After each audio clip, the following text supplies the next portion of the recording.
Bismillahirrahmanirrahim. Assalamualaikum warahmatullahi wabarakatuh. Izin memperkenalkan diri, nama saya Syifa Zahra Mardani, NIM P272260222168 dari kelas D3B Fisioterapi tingkat 1. Di sini saya ingin memaparkan sebuah materi dengan tema yakni penanganan awal cedera. Oke, penanganan awal cedera. Masih banyak orang yang belum menyadari pentingnya penanganan pada saat awal terjadinya cedera. Misal, orang tersebut sudah tahu dia mengalami cedera namun tetap melanjutkan berolahraga atau meminta bantuan tukang urut terlebih dahulu sebelum mencari pertolongan tenaga medis profesional. Padahal cedera kecil saja mungkin akan berdampak besar di kemudian hari. Menurut dokter spesialis ortopedi dari Rumah Sakit Premier Bintaro, yakni Dr. Sabto Aji Harjoswaro, apabila terjadi cedera, maka perlu ditangani secepatnya. Jika kondisi belum sanggup untuk meminta bantuan tenaga medis, maka cara yang bisa dilakukan adalah yakni dengan metode REST. Metode REST adalah metode rest, ice, compression, dan elevation. Metode ini sudah lama dikenal untuk mengatasi cedera olahraga dan bisa dilakukan sebelum meminta bantuan profesional. Untuk metode yang pertama dari metode REST itu sendiri, yaitu rest atau istirahat. Metode rest atau istirahat ini merupakan metode awal saat timbulnya cedera. Maka hal pertama yang perlu dilakukan adalah menghentikan segala aktivitas olahraga sesegera mungkin atau secepat mungkin. Namun banyak orang yang tidak mengindahkan saran ini dikarenakan mereka merasa masih kuat untuk melanjutkan olahraga yang mereka jalani tersebut.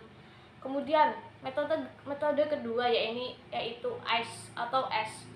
Pengaplikasian es dapat mengurangi rasa nyeri yang terjadi dari cedera olahraga. Ini perlu diberikan sesegera mungkin saat terjadinya cedera. Maka dokter menyarankan sebelum berolahraga sebaiknya orang menyediakan kotak pendingin untuk menyimpan es yang dapat digunakan sewaktu-waktu saat terjadinya suatu cedera saat berolahraga. Nah, kemudian metode yang ketiga dari metode rest tadi yaitu compression atau kompres. Kompres dilakukan dengan es yang dibalut dengan kain dan ditempelkan di area tubuh yang nyeri. Kompres es juga dapat mengurangi bengkak. Namun sayangnya sebagian orang justru mengoleskan bagian yang cedera itu dengan peram kocok atau balsem yang sifat dari bahan tersebut itu panas. Padahal hal itu dapat membuka pembuluh darah sehingga membuat bertambahnya bengkak atau pendarahan. Kemudian metode keempat dari metode REST itu sendiri yaitu metode keempat adalah elevation atau pengangkatan. Yang dimaksud pengangkatan di sini adalah menahan bagian yang cedera berada di posisi lebih tinggi daripada tubuh yang sedang dibaringkan atau tubuh yang sedang berbaring. Nah, tujuan metode ini yaitu untuk mengurangi rasa nyeri dan mengurangi darah mengalir ke bagian yang cedera tersebut agar tidak menambah parah atau inflamasi peradangan yang terjadi. Kemudian saat cedera kita harus melakukan metode rest. Namun ada juga hal yang harus dihindari saat cedera, yaitu harm atau head, alkohol, running, dan massage. Yang pertama itu head yaitu pemberian panas pada bagian cedera. Nah, pemberian panas pada bagian cedera ini justru akan meningkatkan pendarahan karena pemberian panas dapat memberikan efek pelebaran pembuluh darah di area yang cedera. Kemudian yang kedua yaitu alkohol. Alkohol akan meningkatkan pembengkakan.